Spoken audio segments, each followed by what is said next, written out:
Ayan po si Mike Defensor na nagpapanggap po na ayaw niya daw pumapel, yung pala isang DDS. Patakbo. Ha? Patakbo din po ng mga DDS. At sabi nga, nakabembangan daw po si Maharlika, di umano. Bembangan na! Grabe ka. Pinagtyagaan mo si ano? Ha? Pinagtyagaan mo si Maharlika, binembang mo. Sabi nila, binembang mo daw eh. Ha? Paano mo ginagawa yun, Defensor? Kahit ulo mo dito, kasyang-kasya na doon sa puday ni Maharlika eh. Detonate!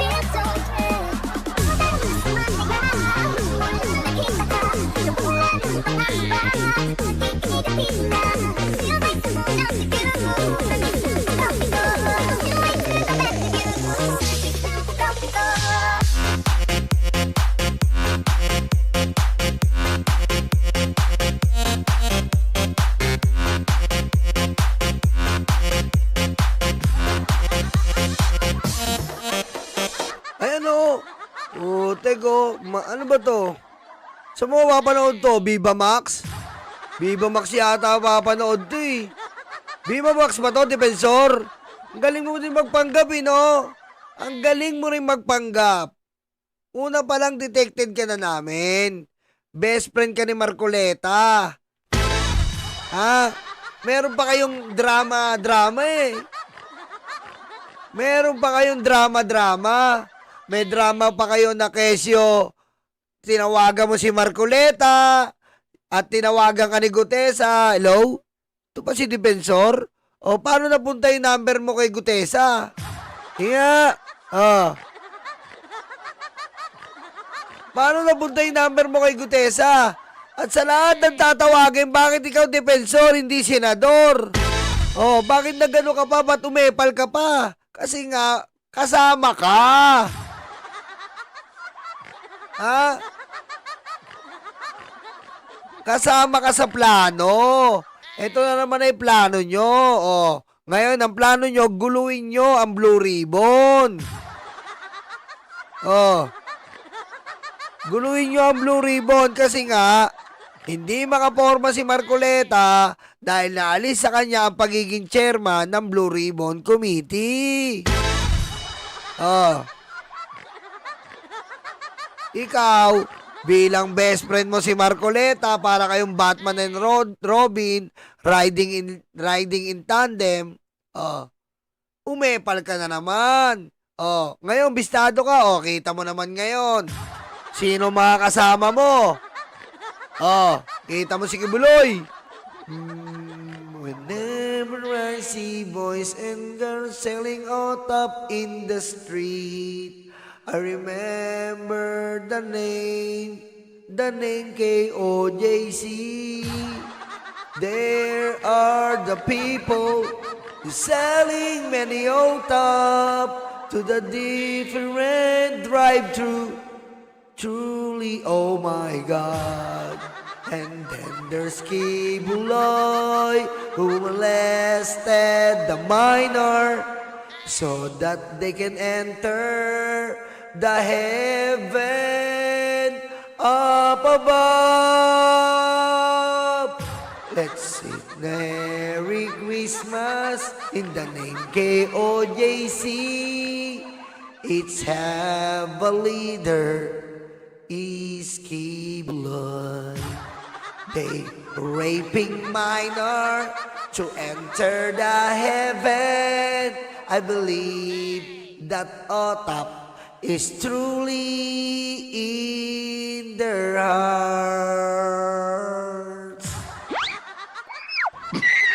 Patayin mo si BBM? No joke.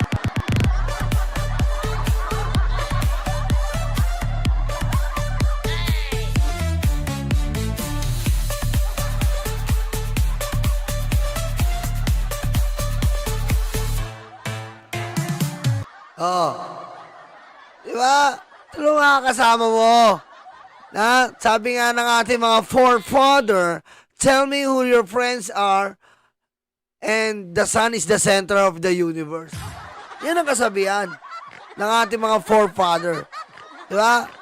Tell me who your friends are and the sun is the center of your universe. Kaya huli ka na. Huling-huli ka dito, Depensor. Tingnan mo kasama mo. Ang nagpapa-stop sa lindol at sanlibutan. Ngayon, hindi niya mapa-stop ang pagkakulong niya sa Pasig. Oh. Kaya wala kang kawala, Depensor. Wala ka naman loloko dito.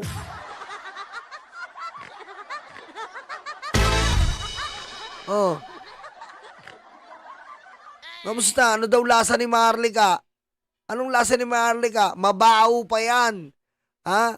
Si Marlica, mabaho pa sa sapatos. Etong ganito kamoy ng puday ni Marlica eh. Mabaho pa sa sapatos na walang hubaran. Hinuhubad lang pag Pasko ang medyas at sapatos. Tapos sa loob ng sapatos na yon, may naiwan 10 tahong. Putek, ang bango! Patayin mo si BBM. No joke.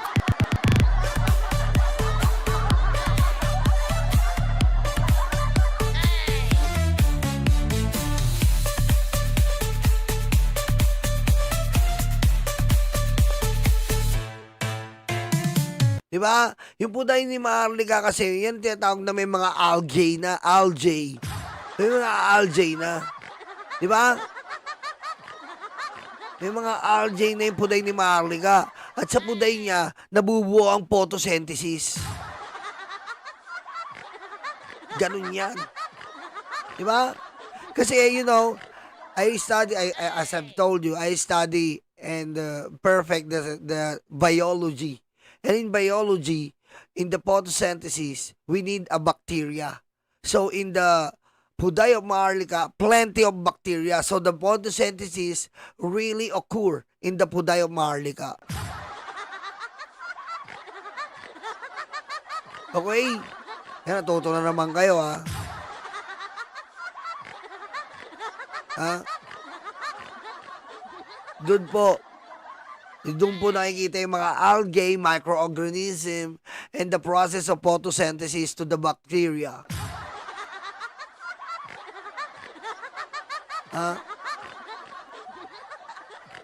In short, sa generic language, amoy imbornal.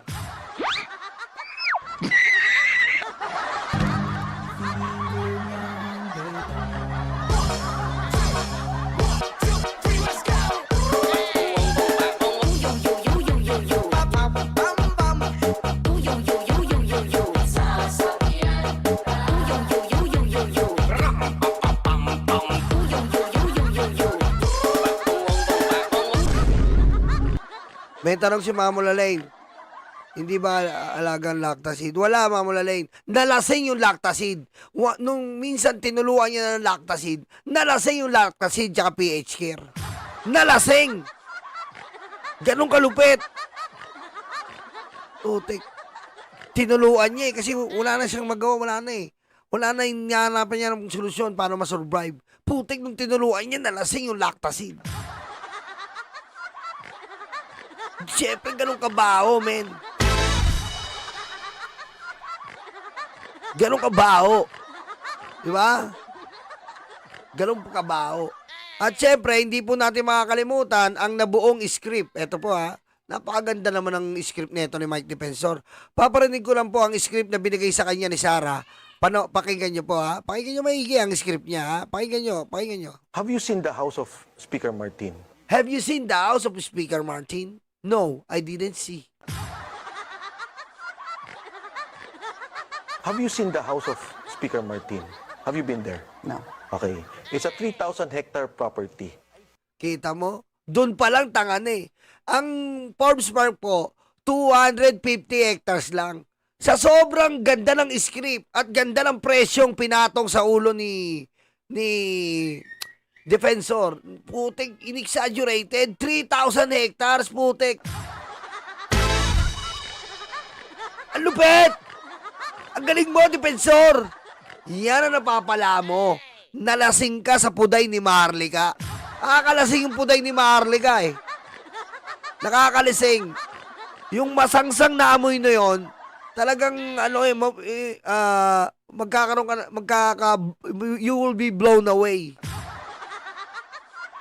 Kita mo, 250 hectares lang po ang 250 hectares lang po ang Forbes Park. Ginawa niya 3,000. Putik, sa sobrang amoy niya sa puday ni Maharlika, putik, ayun ang epekto mo. Ulitin natin. Have you seen the house of Speaker Martin? Have you been there? No. Okay. It's a 3,000 hectare property. I Putik, 3,000 hectare, men. Kabundukan. Ang lupit. Bundok. Ganda ng script mo, Mike Defensor. Ha? Ang ganda ng script mo. Ano sabi ng pabo? Taka. Yun ang sabi ng pabo.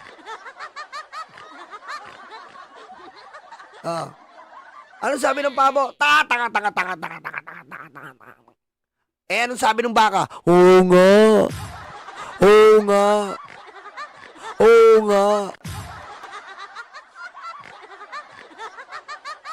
Galing eh, no? No? Galing ng script eh, no? Have you seen the house of Speaker Martin? Ha? May suspense pa eh. Suspense! Pasok!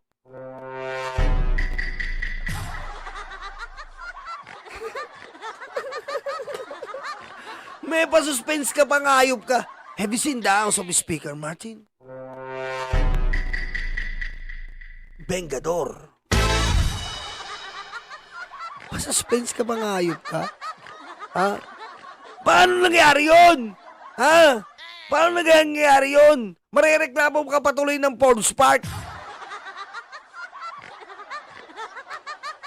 Yan. Kakasisid mo sa puday ni Maharlika. Ha? Kakasisid mo sa puday ni Maharlika. Iyan ang epekto sa'yo. Inuud ka. Have you seen the house of Speaker Martin? Have you been there? No. Okay. It's a 3,000 hectare property. I think, I'm not sure, there's about 3 or 4 structures in that place. Yung 3 or 4 structure. Ang galing ng script mo, man. Galing ng script. Unbelievable. Galing ng script, no? May 3 to 4 structure daw. Ayaw niya pa makialam dito, ha? Kasi nananahimik na daw buhay niya. Ayaw niyang makialam pero sumisisid daw yan sa puday ni Maharlika. Ayaw niya pa makialam. Ayaw pa niya makialam yan, ha?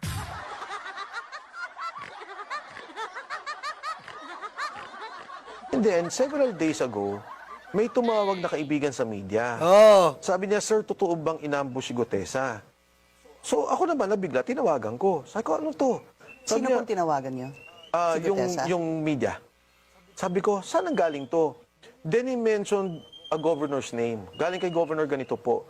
So medyo nag-ano na ako na hindi to fake news or walang pinanggagalingan na parang nagchichismis lang. So immediately, tinawagan ko yung contact ko sa kanya, paki-check naman. So chinek naman niya, siguro after 1-2 hours tumawag. Sabi niya, Sec, walang problema, safe siya, pero totoo. One quick follow-up on that. Nung Ang gara mo, Defensor, hindi ka pa natuto kay Ador Mawanay. Antayin mo. Ha? Antayin mo ang pagbabalik ni Lacson. Makikita mo talaga ang kasinungalingan mo kung magtatagumpay. Antayin mo. lumabas po si Sergeant Gutesa, I remember naglabas si then Speaker Martin Romualdez ng statement at sinabi niya na, it was a lie. Because first and foremost, that particular address that was cited by Sergeant Gutesa has been under renovation. Point taken. Why did Sergeant Gutesa not even once say that, dinadala nga namin dito sa bahay na ito sa Forbes Park na nakikita ko ay under renovation. Yun po yung ilan sa mga nakita kong feedback din.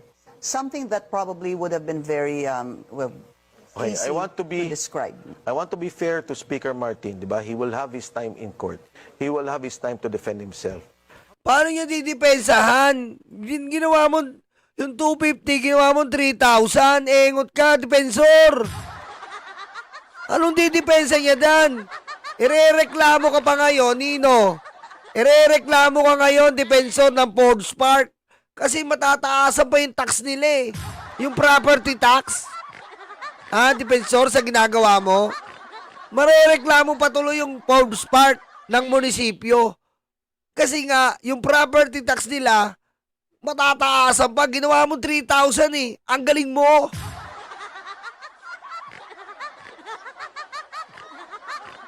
Talino mo, depensor.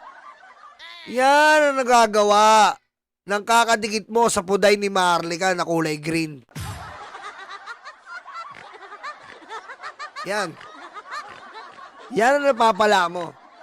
Sa kakadikit mo kay Marlica, hindi mo alam, yung puday niya, umaalingasaw ng ganon. Naamoy mo, ayan na. Ayan na. Nag-iba na ang pananaw mo. Yung 250, ginawa mo 3,000, impacto ka.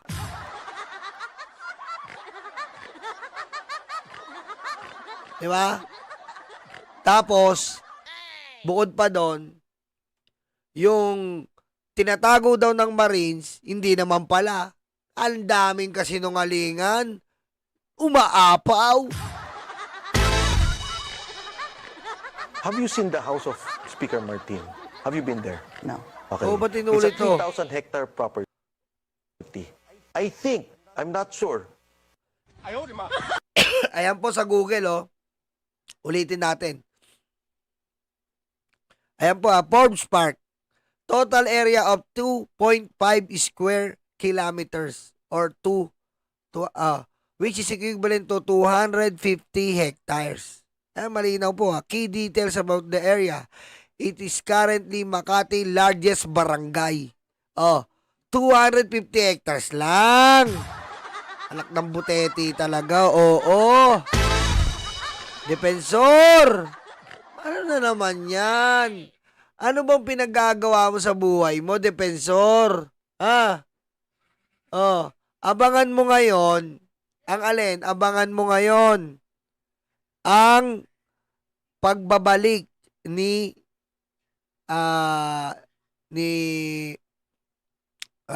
Lacson sa hearing. Mayayari ka talaga, Depensor, sabi ko sa'yo. Yung mga pinaggagawa mo kasi nungalingan, kala mo mapapalampas yan? Ha? Dito tayo kay Snow White. Ito po si Snow White. Snow White, ang team po ay green. Luga. Putik, no? Isipin nyo po, ganito magiging natin, no? Presidente, putik naman talaga, oh. Wala na weteng talaga, maglaslas na lang siguro tayo.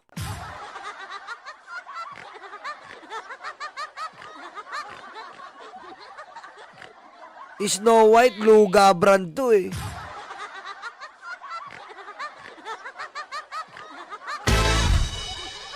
Weteng talaga, oh. Pasayaw-sayaw pa ang putik. Mahilig sumayaw eh. May saltik talaga eh.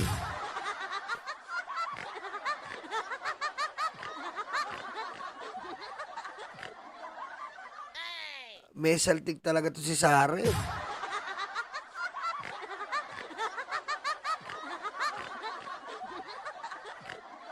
Lakas ang tama eh, no? Pasayaw-sayaw pa siyang ganun, no? Parang may saltik talaga. Ewan ko ba, sinumpa na talaga Pilipinas siguro muna. Sinumpa tayo eh. Nung dumating mga Duterte dito, sinumpa talaga tayo.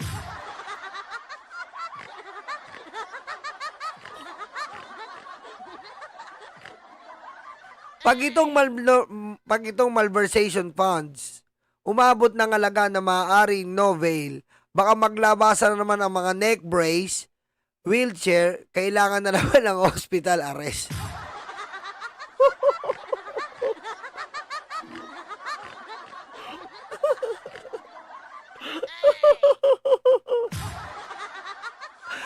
Ayan na naman tayo.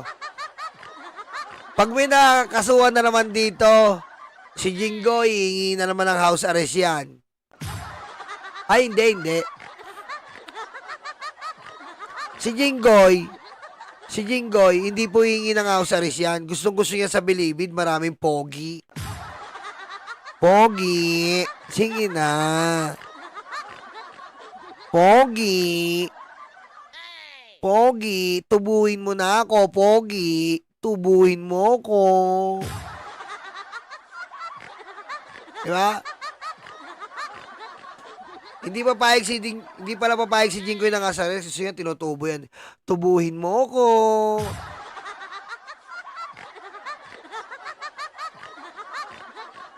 Diba? Ayan po sabi ni Yusik Nair. Ano pa? Si Joel is Lord. Putek, si Joel is Lord. Takot yan eh. Takot yan eh. Kailangan ba? Kapag kinasuhan, walang neck brace, hindi naka-wheelchair. Hindi po, Your Honor.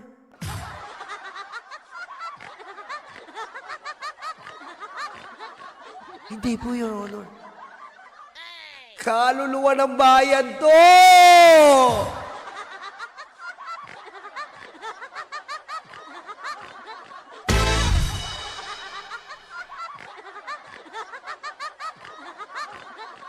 Diba? Yan. Ang iniintay ko po talaga si Mark Villar eh. Ang mga Villar po. Yung mga Villar po, isa pa yan, pinaglolo ko tayo niyan. Paano si Mark Villar 1 billion lang? Trilyonaryo sila. 'Di ba? Trilyonaryo sila eh. Doon pa lang sinungaling na eh.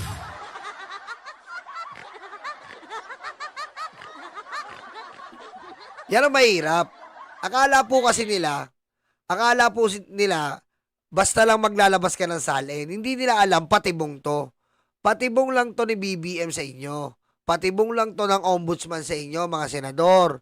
Oo, nag-comply kayo. Madaling mag-comply. Your Honor, Mr. Chair, it's easy to comply to the SALN. But to test its credibility, it's very hard. This is just a bait of our president and the ombudsman. It's only a bait.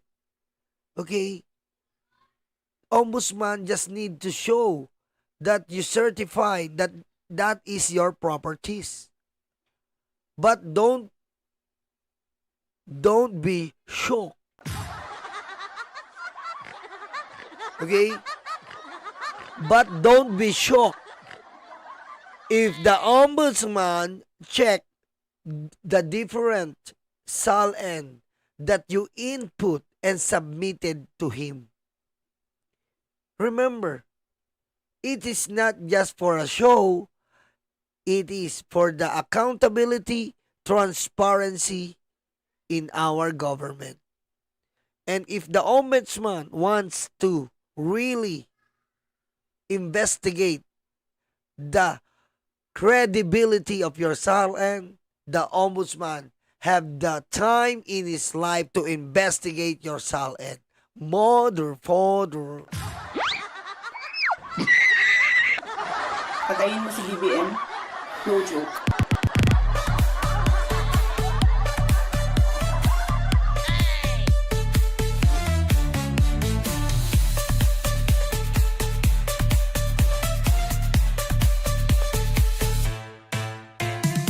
Diba? Kailangan talaga tsupaing nag-i-English ako eh. Kasi kung hindi ako nag-i-English, hindi sasakit ulo nyo. Yan ang sakit sa ulo. Diba? Kailangan nag-i-English tayo. Kasi pag hindi tayo nag-English, hindi sasakit ulo nyo. Nonsense. Diba? Putik. Ano gusto nyo? Ako lang sasakit ulo dito? Damay-damay to.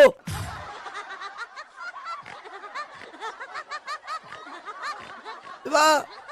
Pangit nun. Ako lang sasakit ulo dito. Kailangan kayo din. Damay-damay. Oh. At bukod doon, i-replay nyo pa to kasi hindi nyo naintindihan eh. Uulit-ulitin nyo. Oh. Mindset.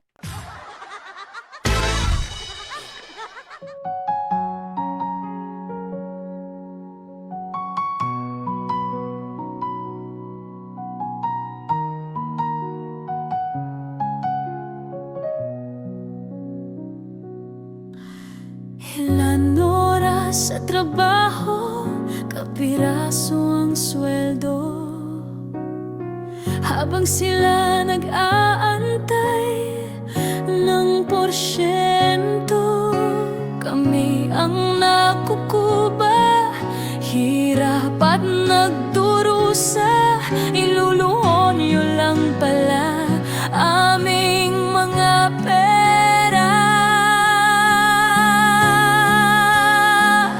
Galit at puot, hindi ito matatapos. Hindi kami titigil, boses man ay maubos.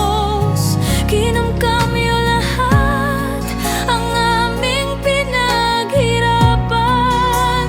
Kayo ang salarin sa luha ng bayan. Galit at puot, hindi ito matatapos. Hindi kami titigil, boses man ay maubos. Kinamkamyo lahat ang aming pinaghirapan. Kayo ang salarin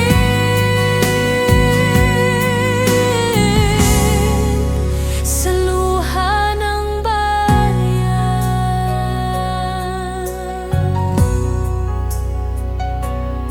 Sa kislap ng salapi nagbago ang mga anyo. Itim ang kulay na dumadaloy sa inyong dugo. Malansang katauhan, hindi nyo na matatakpan. Nakabarong na pala ngayon ang mga kawatan. Galit at puot, hindi ito matatapos. Hindi kami titigil, boses man ay maubos. Kinamkamyo lahat ang aming pinaghirapan. Kayo ang salarin sa luha ng bayan. Galit at puot, hindi ito matatapos. Hindi kami titigil, boses man ay maubos. Kinamkamyo lahat ang aming pinaghirapan. Kayo ang salarin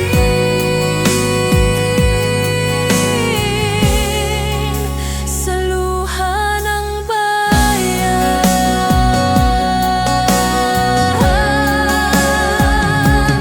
Totoo pala ang multo, nakakatakot ito. Kinaibigan nila, inutusang kainin tayo. Lagi silang gutom hanggat may natitira. Sasagpangin nila mga walang kaluluwa.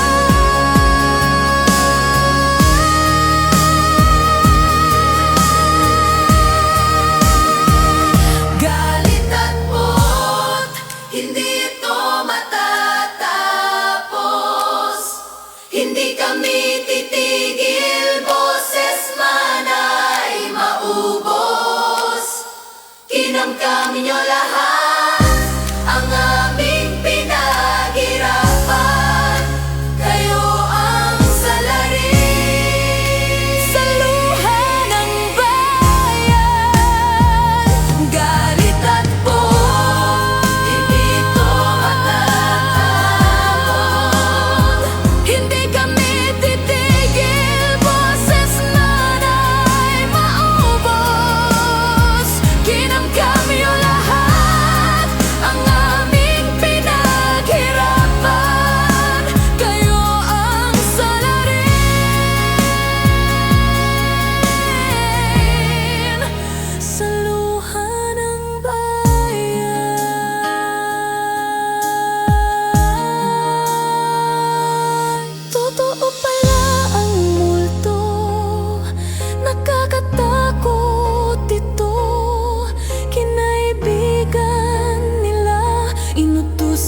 sa